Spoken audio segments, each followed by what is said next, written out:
Então, repetindo, o nosso tema é fogueira não queima vaidade. Nosso textual está no livro de Filipenses, capítulo 2, versículos do 3 até o 13. Do 3 até o 13. Amém?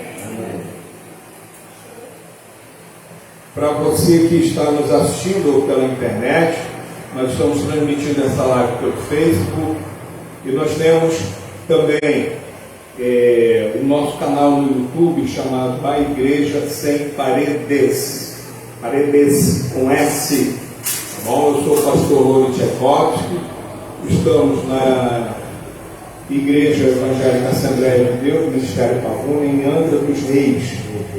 E gostaria que você se inscrevesse no nosso canal, deixasse o seu like, ativasse o sininho para as notificações, tá bom? E compartilhe também esse vídeo. O nosso alvo é exatamente difundir a palavra de Deus no maior número de pessoas possível. Quero agradecer os irmãos que estão em outros estados, fora do Rio de Janeiro, os irmãos que estão em Portugal, em outros lugares do mundo. Muito obrigado pela sua assistência. Bom, queridos, vamos passar então a leitura do nosso texto áureo, Filipenses capítulo 2, versículos do 3 até o 13. Diz assim a palavra do Senhor: nada façais por contenda ou por vanglória, mas por humildade. Cada um considere os outros superiores a si mesmo.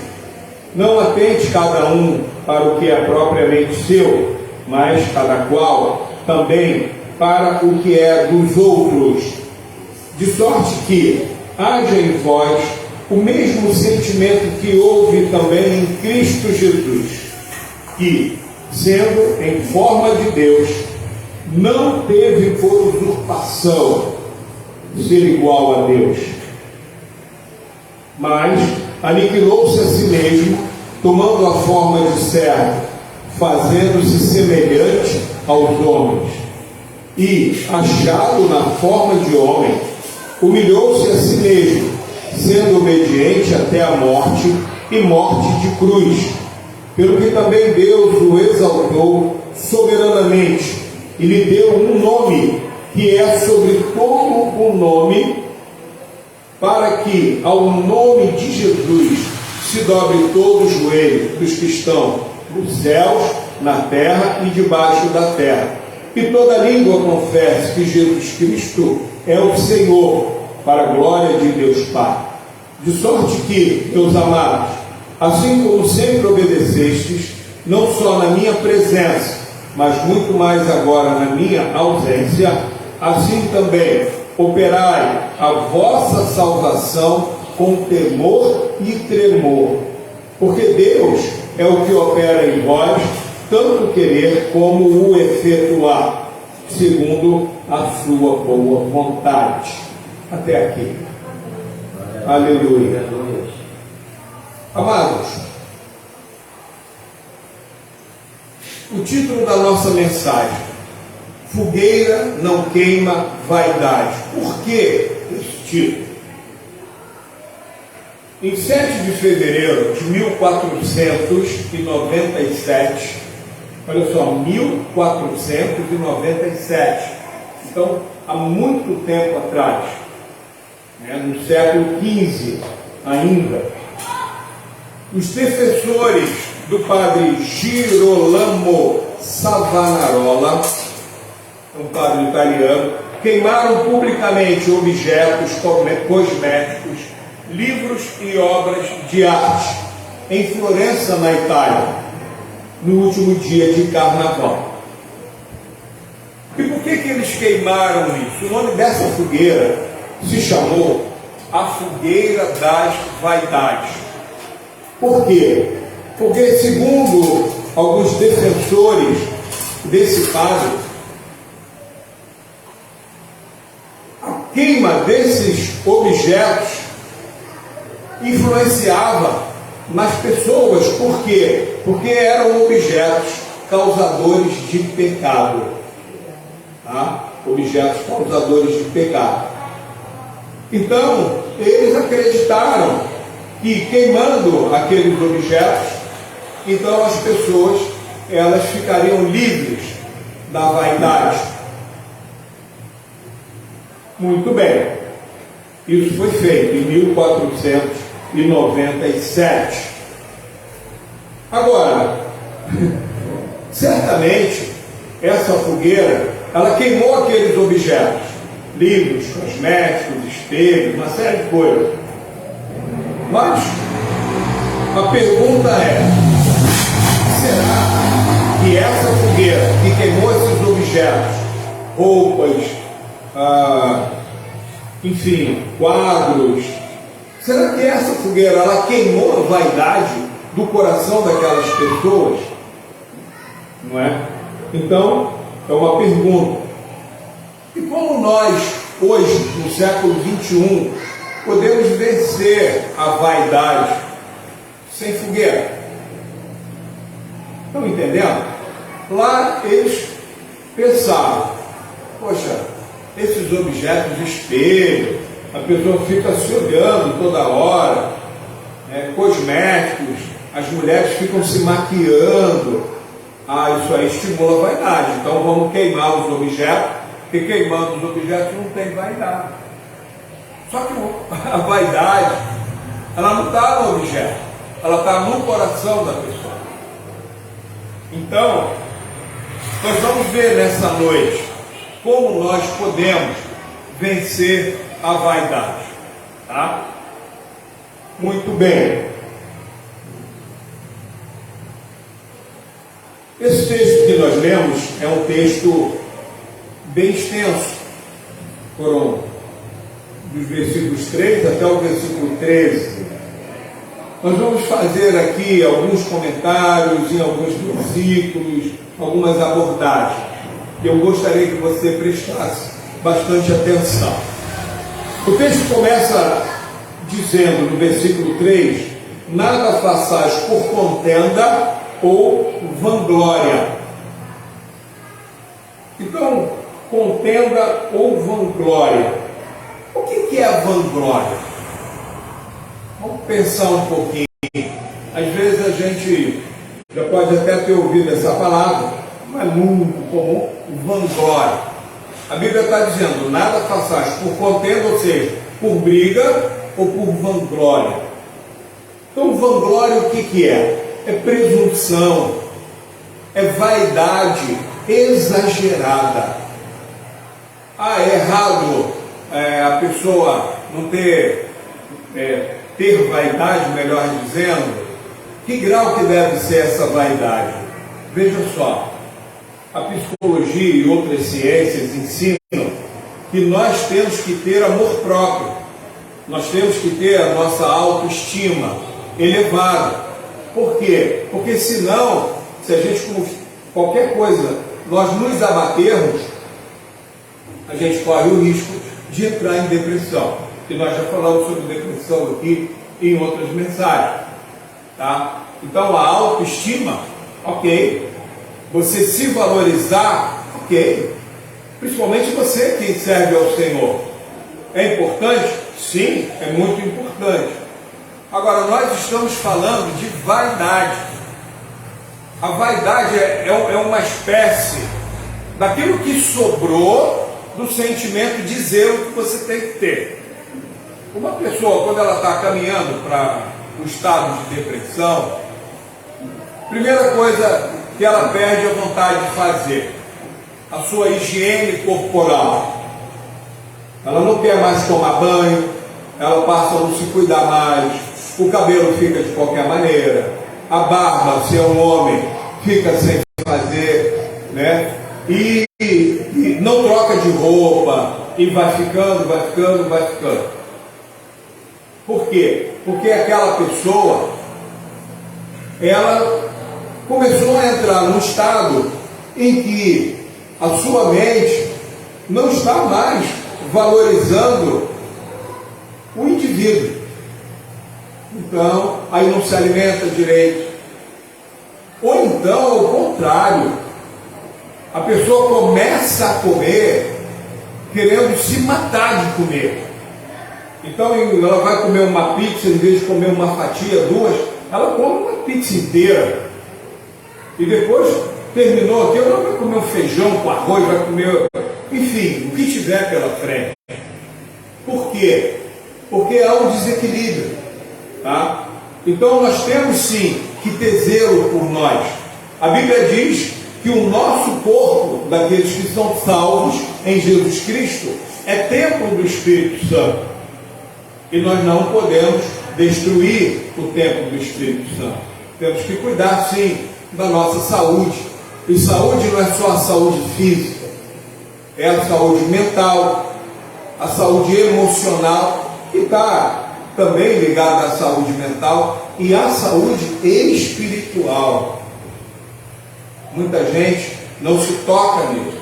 O ser humano é o único ser vivo que tem fé. Animal nenhum tem fé. Pode ser inteligente do jeito que for, mas fé Deus só deu para nós, seres humanos. Então, a nossa saúde espiritual está intimamente ligada à nossa fé. Em quê? Ou em quem? Em Cristo Jesus. Ah, mas eu posso botar a minha fé no que eu quiser? Pode. Você é livre, a decisão é sua. Porém, você é livre para decidir, mas você não é livre para depois controlar as consequências da sua decisão. No caso da fé, se você decide para qualquer caminho fora de Jesus Cristo, você vai ter consequências severas na sua vida, no plano espiritual, no mundo espiritual. Hordas, legiões de demônios vão te atormentar o resto da sua vida. Então é necessário que você decida-se por Jesus, que você venha para o aprisco. O que é o aprisco? É o curralzinho das ovelhas de Jesus, onde as ovelhas são cuidadas, onde as ovelhas são bem recebidas, acolhidas, cuidadas, tratadas, e começam a crescer espiritualmente. E da vida espiritual do ser humano deriva todo o restante. Deriva a mente, deriva o coração, as emoções. Então tudo deriva da nossa vida espiritual.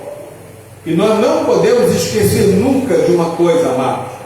Deus ama você incondicionalmente. E Deus te trouxe aqui nesta noite para falar isso. Deus ama você. Deus não coloca condições para te amar. Não importa o estado que você esteja. Deus te ama e pronto. Muito bem. Então, como eu dizia, o texto começa dizendo: nada façais por contenda ou por vanglória, que é essa presunção, a vaidade exagerada, é uma opinião excessivamente boa acerca de si mesmo. Você tem que saber que você é inteligente. Você tem que ter essa certeza, essa convicção. Ah, mas eu não estudei. Não tem problema. A inteligência independe de conhecimento. Tá? Então, você é inteligente, sim. Agora, aonde que entra a vaidade?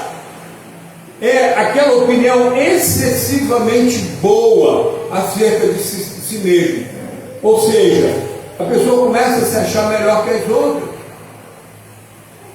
Ela começa a achar que o mundo está girando em volta dela, quando não é assim. O mundo do cristão é um mundo cristocêntrico. Cristo é o centro do mundo de quem vive para Jesus, de quem é cristão. Então Cristo é o centro, e nós, a igreja do Senhor, formada por pessoas que amam a Jesus, nós vivemos em torno dele. Até porque Jesus, ele é Deus, e foi ele quem criou o mundo. Ah, mas tem gente que nega. Pode, como eu disse e repito, a pessoa pode crer no que quiser, e pode até não crer. Não quero crer em nada. Ok, não creio em nada. Agora, que Jesus é Deus? É, e a Bíblia diz isso. Lá na primeira epístola de João, por exemplo, a Bíblia diz: este é o verdadeiro Deus, se referindo a Jesus, e a vida eterna, porque não existe vida eterna fora de Jesus. Ah, eu vou reencarnar. Mentira. A Bíblia, ela é contra a reencarnação. Ela diz no livro de Hebreus: ao homem está ordenado morrer uma só vez, vindo após isso o juízo. Quer dizer, nós só temos uma única vida, biblicamente falando. Ah, mas eu creio diferente. Você pode crer no que você quiser. Ninguém está tolhindo a liberdade de ninguém. Porque a fé em Jesus é uma fé volitiva, voluntária. Você crê se quiser. Não é fazer a cabeça, lavagem cerebral. Isso não é fé. Você pode até condicionar comportamentos, mas coração quem transforma é Deus. O coração do homem só pode ser transformado por Deus. Continuando então, nada façais por contenda ou por vanglória, mas por humildade.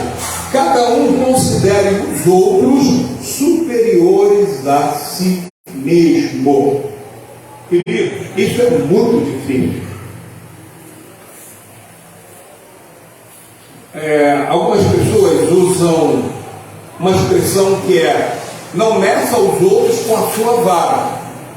Imagina uma vara de bambu, de qualquer coisa, e você só tem aquela vara para medir. Então, aquela vara é sua, você vê pessoa, fulano de tal, aí você encosta a sua vara, é mais alto, é mais baixo. Ou seja, a pessoa quer avaliar as outras por si só, por si mesma. Não é assim. Primeiro, a Bíblia nos ensina que nós não devemos julgar a ninguém. Nós não somos juízes. Deus não nos levanta como juízes. Então você não pode julgar ninguém. Você tem que julgar a si mesmo. Lembra? 1 Coríntios capítulo 11, quando a gente fala aqui sobre a Santa Ceia, pregamos sobre isso domingo passado. O que a Bíblia diz? Examine-se o homem a si mesmo, e então coma desse pão e beba desse cálice. Agora os outros, deixa os outros com Deus. Cuida da sua vida.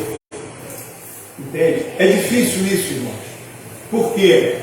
A gente sempre olha para as pessoas e olha para a gente de volta. Às vezes a gente considera aquela pessoa melhor que a gente. Por quê? Porque ela tem mais dinheiro. Quem falou que uma pessoa que tem mais dinheiro é melhor que a gente? Ah, aquela pessoa é melhor que a gente porque estudou mais do que a gente. Quem falou que quem estudou é melhor? Melhor ou pior, isso não existe. Você é você e Deus te ama do jeito que você é. Você pode estudar, quer ter um emprego melhor, estude, se esforce. Ok, isso é louvável. Agora, o fato de uma pessoa ter estudado mais do que você, não quer dizer que ela seja melhor. Ok? E a mesma coisa ao contrário. Se você estudou muito, se você tem muito dinheiro, se você tem muitos bens, se você é bem relacionado politicamente, não quer dizer que você é melhor do que os outros, ou pior. Tá? Então, a Bíblia está nos ensinando hoje: considere os outros como superiores a você. Tá? Isso é um ponto importante. Viva em humildade. Humildade não é só ficar olhando para o chão, ciscando no chão igual galinha, porco, que mete o focinho no chão. Não, não é isso. Você vai andar em humildade, sim, mas você sabe o teu valor, porque você foi comprado pelo preço do sangue de Jesus. O teu preço não foi na banquinha da feira, ali de domingo, num dia qualquer, não. Você foi comprado pelo sangue de Jesus. E eu sempre digo, Se alguém quiser me corromper, é só pagar um preço maior do que o sangue de Jesus. Me leva na hora. Na hora. Quanto é o preço do sangue de Jesus? É 5 milhões? É 30 bilhões? É 10 trilhões? Todo o dinheiro do mundo, se você juntasse todos os planetas do universo, não pagam. Não pagam. É por isso que a Bíblia diz que nós fomos comprados por bom preço. É o preço do sangue de Jesus. E esse preço, irmãos, ele custa a nossa fidelidade a Deus. Esse preço, ele custa nós andarmos em retidão com Deus. E não se corrompendo, não se inclinando para a direita, para a esquerda. Hoje eu estou meio fraquinho, hoje não. Nós vamos ser firmes com o Senhor. Nós vamos andar sempre em novidade de vida. Por quê? Porque é assim que Deus quer que nós andemos. Bom? Então, prosseguindo. Aí depois, Deus, Ele vai nos dar o seguinte alerta. E muito cuidado com a interpretação, tá? No versículo 4. Não atente cada um para o que é propriamente seu, mas cada qual também para o que é dos outros. Atentar. Que atentar é esse? Esse atentar que a Bíblia fala aqui não é cobiçar. A Bíblia nos ensina que nós não devemos cobiçar absolutamente nada do nosso próximo. Nem fazendas, nem bens. Não devemos cobiçar a mulher do próximo, ou o marido da próxima, se for o caso das mulheres. Tá? O que é do próximo é do próximo. Ou seja, quem é o próximo? É a outra pessoa. Tá? Então, agora, o que a Bíblia está dizendo? Que nós devemos atentar para o que é dos outros. Primeiro, não achando que o que é nosso é melhor do que o dos outros. Você tem um celular. O meu celular é melhor do que o de fulano. Você tem uma roupa. A sua roupa é melhor do que a de fulano. Não. Atente para os outros, no sentido de ajudar. Quando eu atento para o meu irmão, eu vejo, ele está passando fome, ele está passando necessidade. O que eu posso fazer para ajudar o meu irmão? É nesse sentido que a Bíblia fala, entendeu? E observe que nós estamos abordando o tema vaidade. E há pessoas que acham que tudo que é seu é melhor do que o dos outros. A sua fala, a sua maneira de agir, de lidar, a sua própria pessoa. Não, eu sou muito melhor do que fulano. Fulano nem se compara a mim. Gente, isso não existe. Deus, que é Deus, Ele não compara ninguém. Ele chama cada um individualmente. Tá? Ele chama cada um de nós pelo nosso próprio nome. Prosseguindo. De sorte que haja em vós o mesmo sentimento que houve também em Cristo Jesus. E aí começa a diferenciar. Nós estamos falando de vaidade, tá? E agora chegamos em Jesus. Por quê? Quem é a referência de evangelho, do evangelho? Alguns dizem que é o apóstolo Paulo, ou sei lá quem. A referência do evangelho é Jesus Cristo. Não é espírito evoluído, não é espírito reencarnado. A referência do evangelho é a pessoa de Jesus Cristo. E observem o que a Bíblia vai falar agora a respeito dele. Nós estamos no versículo 5. De sorte que haja em vós o mesmo sentimento que houve em Jesus Cristo. Versículo 6. Que, sendo em forma de Deus, presta atenção, não teve por usurpação ser igual a Deus. Sabe o que é usurpação? Algumas palavras na Bíblia realmente são difíceis. porque não são comuns na nossa fala, no nosso vocabulário do dia a dia. Eu vou dizer para vocês o que é usurpação. Crime que consiste na ação de se apossar de alguma coisa, cargo ou função que não lhe pertence por direito. Olha o fato. É um crime usurpar ou querer usurpar algo de alguém. Ação de se apoderar ilegalmente das coisas, bens, autoridades, preste atenção aqui, ó, autoridades, títulos, propriedades. Jesus em nenhum momento ele quis tomar o lugar de Deus Pai. Em nenhum momento. Ele tinha consciência plena da sua condição e da sua missão. Ele, Deus, foi feito humano, ser humano, nasceu de mulher, porém com a semente do Espírito Santo, não semente de homem normal, pecador. Por isso que Jesus, ele é o Cordeiro Santo sem pecado. Jesus não tem pecado, porque se ele tivesse a semente humana, ele teria herdado o pecado original de Adão, como toda a humanidade herdou, como nós herdamos.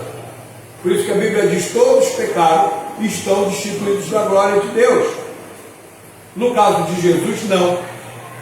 Então vejam só, Jesus, ele Deus, ele sai da sua condição de Deus, se torna um ser humano, como um de nós, e ele em momento algum, ele quis usurpar algo de Deus Pai. No versículo 7 diz: mas aniquilou-se a si mesmo, tomando a forma de servo, fazendo-se semelhante aos homens, que acabamos de falar. Sabe o que é aniquilar? Jesus se aniquilou, aniquilou-se a si mesmo, diz as Escrituras. Aniquilar é exterminar por completo, destruir completamente, anular. Então Jesus, ele se anulou, ele se aniquilou, para cumprir a missão que Deus Pai tinha dado para ele. Olha que coisa linda, profunda e maravilhosa. Ele se anulou. Lá em Isaías, no capítulo 53, a Bíblia diz que Jesus não tinha parecer e nem formosura. Ou seja, Jesus não era bonito. Ah, mas muita gente pinta quadro de Jesus, é bonitão, olhão verde, azul, cabelão bonitão. A Bíblia diz: não tinha parecer nem formosura. E diz mais: nenhuma beleza víamos para que o desejássemos. Ou seja, é uma pessoa feia. Ele não era atraente. Você vê um homem, uma mulher atraente, né, bem cuidado e tal, você às vezes é movido a se aproximar, conversar, perguntar. Jesus é um homem feio. É a Bíblia que está dizendo, gente. Olha só, para e pensa. Ele se aniquilou, ele se anulou. Entendeu? Para quê? Para cumprir da melhor forma possível a sua missão como Cordeiro Santo e Imaculado. E o que João Batista fala de Jesus? Eis o Cordeiro de Deus que tira os pecados do mundo. É somente Jesus. Será que nós aceitaríamos uma missão como essa? E não para por aí não.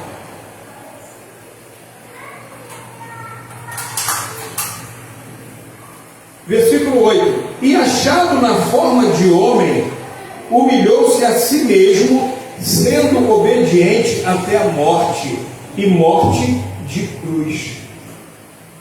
Ué, a morte de cruz não é morte? Que diferença faz? Qualquer morte é morte? Não! Primeiro, por que a morte de cruz? Isso foi predito na própria palavra: maldito todo aquele que for pendurado no madeiro. Que madeira? A cruz de madeira. Então Jesus se fez maldição por nós.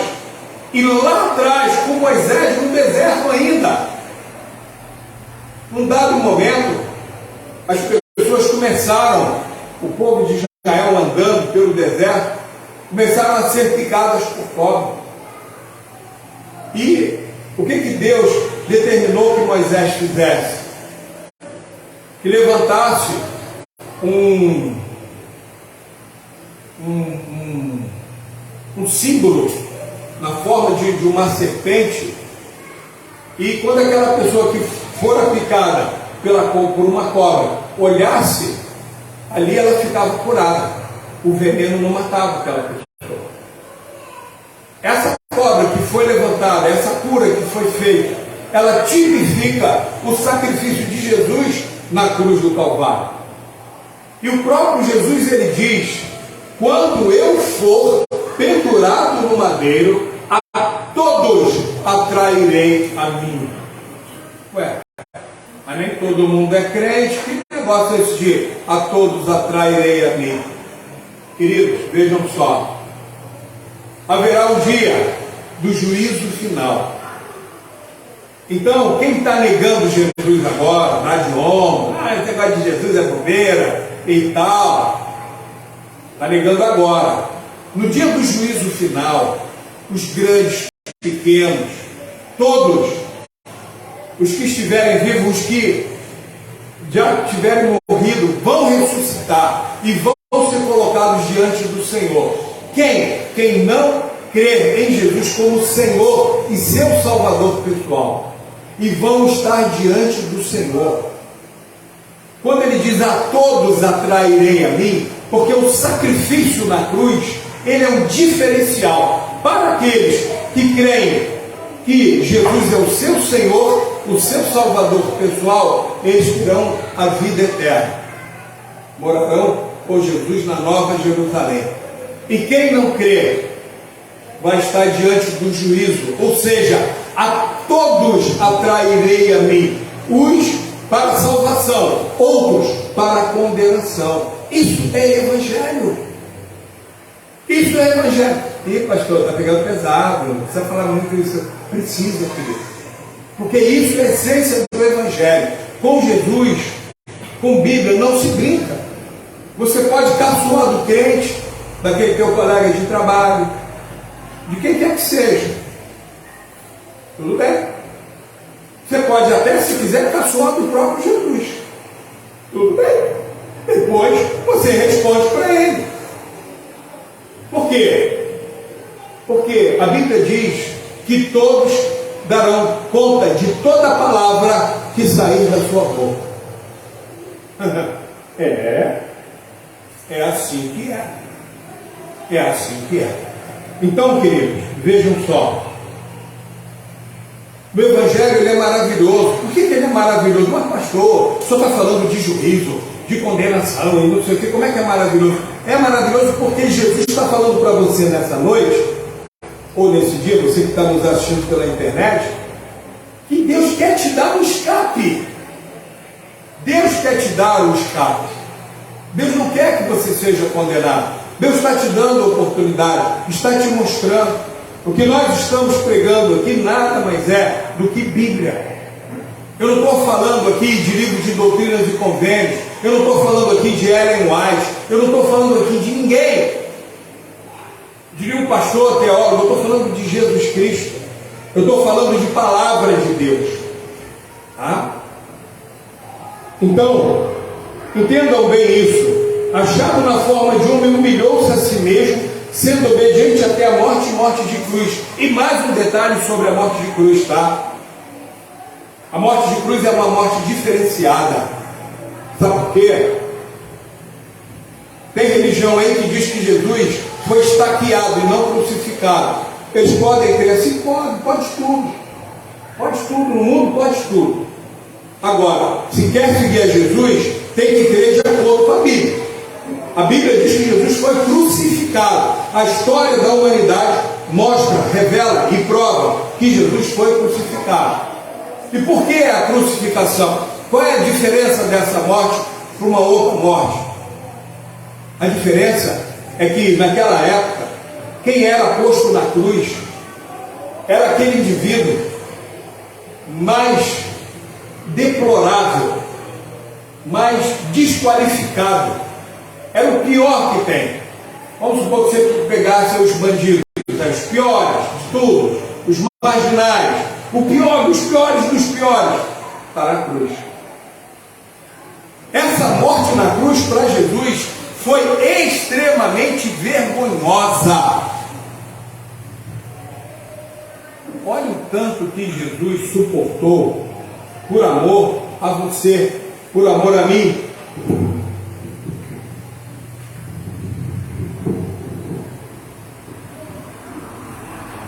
Então, meus queridos, é importante que nós entendamos isso. A morte, ela também, na morte na cruz, ela também tem esse aspecto de maldição. Ele se fez maldição por nós. É por isso que às vezes você vê grupos de crente aí querendo fazer a oração para quebra de maldição. A quebra de maldição hereditária. Gente, isso é um pecado tão terrível. Sabe o que significa uma oração por quebra de maldição? Para crente, significa o seguinte: aquele pastor, seja lá quem for, aquele líder, ele diz assim: Jesus, seu sacrifício foi mais ou menos. Agora eu, como pastor, vou fazer a oração da fé e vou quebrar as maldições todas da vida dessa pessoa aqui. Amados, se você é crente, lavado e remido no sangue de Jesus, as maldições contra a tua vida, seja de macumba, seja de boa cumba, seja de qualquer de catacumba, está tudo destruído em nome de Jesus. Se você confessou a Jesus, se com a tua boca você confessou, se com o teu coração você creu que Jesus ressuscitou dos mortos, você está salvo. Que Jesus é o Senhor, o Salvador da tua vida, está salvo. Então larga o lixo. Larga o lixo. Igreja, para a gente ficar puro. E quanto mais você estiver aqui, quanto mais for pregado o verdadeiro Evangelho, mais você vai sendo lavado, mais a igreja vai sendo purificada pela palavra de Deus. É a única coisa que nos purifica, irmãos. Claro, primeiro o sangue de Jesus nos limpa do pecado. E a palavra de Deus, ela vai trazendo santidade, santificação para nós. E Jesus diz lá em João 17:17, orando ao Pai por nós, igreja do Senhor: santifica-os na verdade, a tua palavra é a verdade.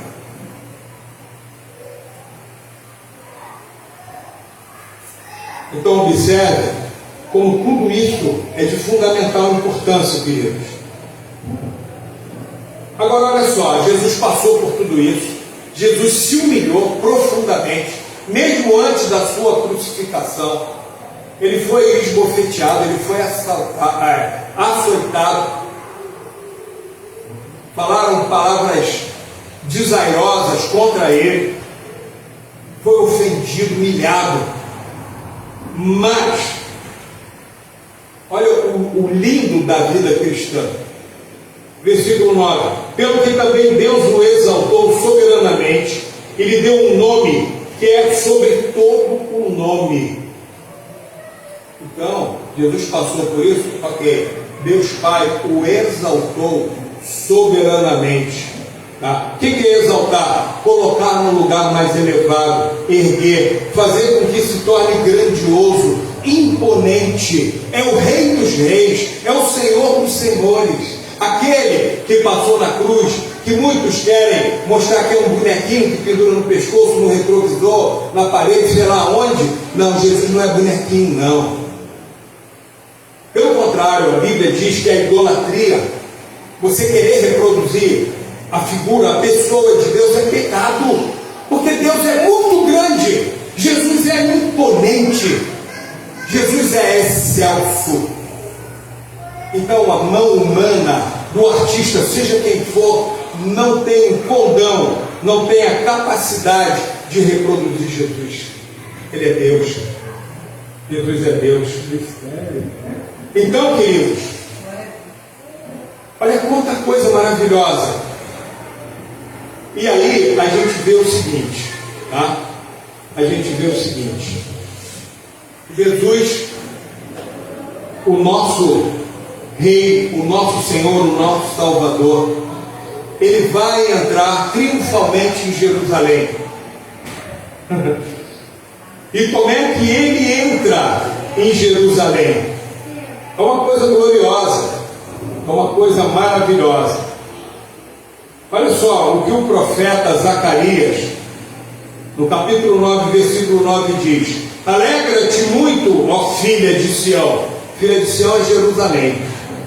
Exulta, ó filha de Jerusalém, eis que o teu rei virá a ti, justo e salvador, pobre e montado sobre um jumento, sobre um asninho, filho de jumenta.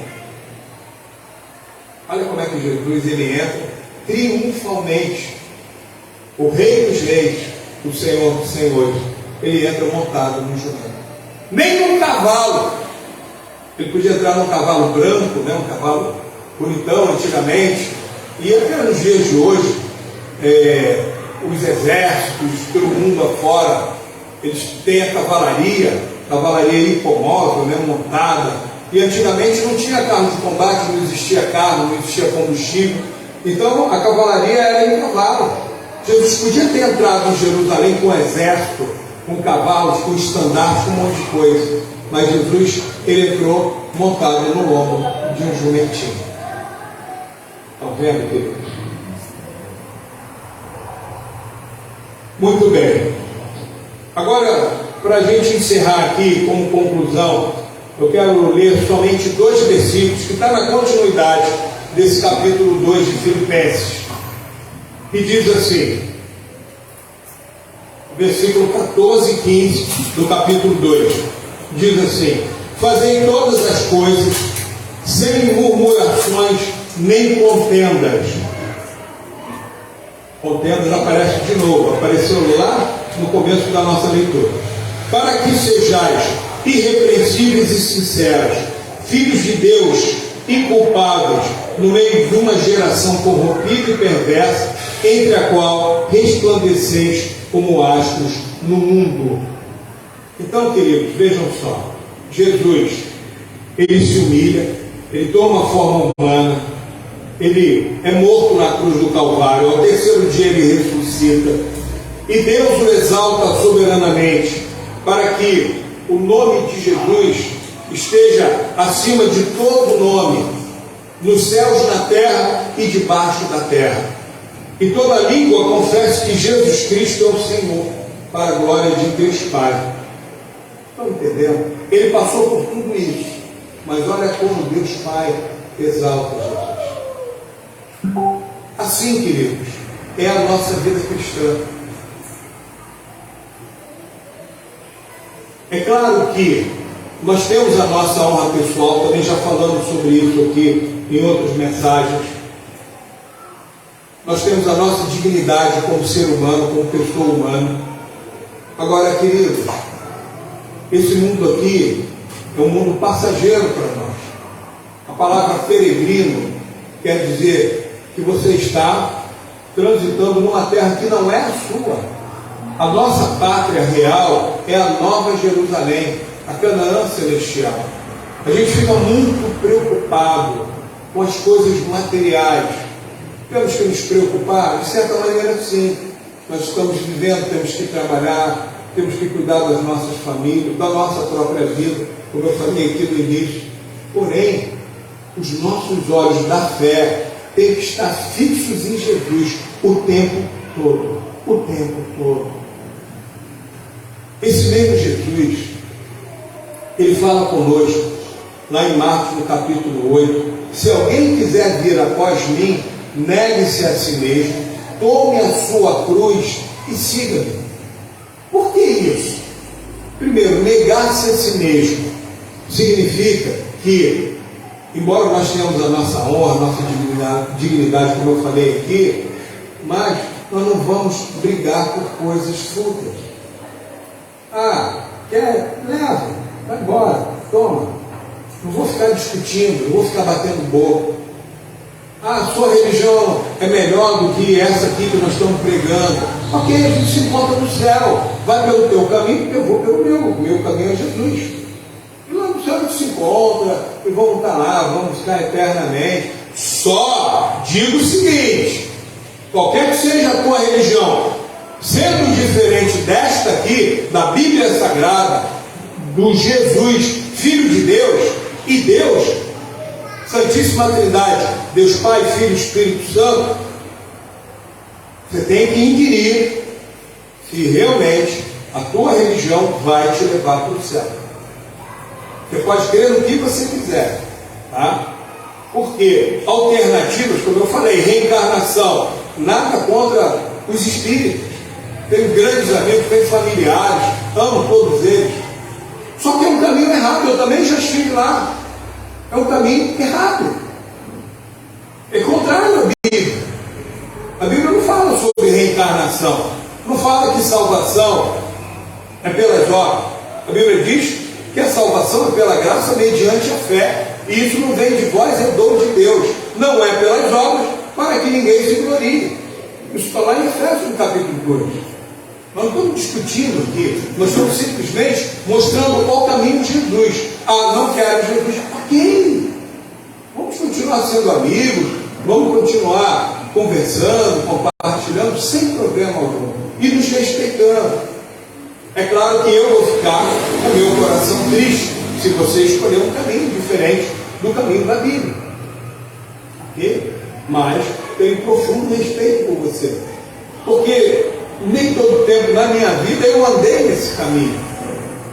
Só no momento em que o Espírito Santo me convenceu. E aí eu fui convertido. O que é conversão? É mudança de direção. Eu estava no caminho do pecado. E o Senhor, e curioso, hein, gente? Chegou um momento da minha vida que eu estava tão cansado de ir atrás daquela outra religião. Um dia, na minha ignorância, eu falei para Jesus. Eu disse assim: Senhor, se tem caminho, me mostra. Eu não quero mais ir pela cabeça de ninguém. E aí, o que o Senhor me mostrou? Ele próprio e a Bíblia. E despertou no meu coração o desejo de aprender e de seguir. E de andar conforme as Escrituras. Ah, você anda 100%? Nenhum homem anda 100% de acordo com as Escrituras. Agora, é como eu dizia hoje na escola dominical: falha moral só depende de mim. Eu vou para o pecado se eu quiser, e eu não quero. Eu tenho a minha convicção que o meu Redentor vive, e assim você tem que ter também. Você tem que ter firmeza na sua fé. Aqui a gente não está crendo em técnico de seleção brasileira, em técnico de time de futebol, se é português, se é brasileiro. Não, nós estamos falando do Rei dos Reis, do Senhor dos Senhores. Então, quando Jesus ele fala para nós: se alguém quiser vir após mim, negue-se a si mesmo, tome a sua cruz e siga-me. Não é para você ficar carregando cruz, não. É para você botar a sua cruz e ir para ela. Você se crucificar. O seu ego, o seu orgulho, a sua vaidade, que eu estou dizendo aqui, ó, fogueira não queima a vaidade. O que queima a vaidade é conversão ao Senhor Jesus, e conversão genuína. Não é palhaçada de excesso de entrega de um monte de mistério e não sei o que, rodopio. Isso é baboseira. Eu estou falando de palavra de Deus. Vamos andar como cristão de verdade ou vamos ficar de arremedo? A escolha é sua. A escolha é sua. Eu digo sempre: evangelho é coisa para macho. Macho, mas e as mulheres? Macho no sentido de pessoa determinada, pessoa convicta, que sabe o que quer. Eu quero Jesus e não vou negar minha fé, e não vou ficar arrastando, fazendo pacto. Eu estou no Evangelho, mas eu estou lá do outro lado, também estou lá, eu vou para a encruzilhada, eu vou não sei para onde. Não, escolha o que você quer da sua vida. Hoje, escolha hoje. Você quer Jesus, então fique firme, fique na igreja. Sinta a alegria de estar com o Senhor, de ter comunhão com os teus irmãos. Gente, isso é maravilhoso. Eu estive na ONU, Organização das Nações Unidas, vários países. Eu fiz parte de uma força de paz, composta por vários militares de vários países. Era muito bonito você ver na foto a farda de um, a farda de outro país, a farda de outro país. Só que havia comunhão, havia interesse de coração. Não, nós somos a igreja do Senhor Jesus. É diferente. O sentimento que há em nós deve ser o mesmo sentimento que há em Cristo Jesus. E Cristo Jesus não tem vaidade, irmãos. Como é que pode ele, sendo Deus, sendo onipotente, onipresente, onisciente, ele não tem uma gotinha de vaidade? E você quer seguir a Jesus? Por que você quer ser vaidoso? Por que você quer ser soberbo? Você é melhor do que quem?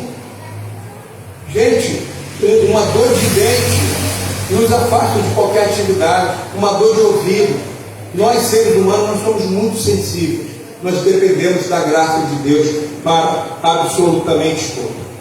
Então, queridos, uma fogueira pode queimar objetos, mas não queima a vaidade humana. Somente um espírito reto, quebrantado, submisso a Deus e a sua palavra é capaz de vencer a vaidade. Então, queridos, o nosso desejo ao final dessa mensagem é que Cristo habite em você plenamente, é que o Espírito Santo de Deus tenha liberdade de agir na sua vida, para a sua vida, por intermédio da sua vida, para alcançar outras pessoas. Que o Espírito Santo de Deus, ele, além de trazer a santidade que é própria dele, porque ele é o Espírito Santo separado, ele também use você como instrumento poderoso na mão dele. Amém, querido? Vamos colocar de pé em nome de Jesus e nós vamos orar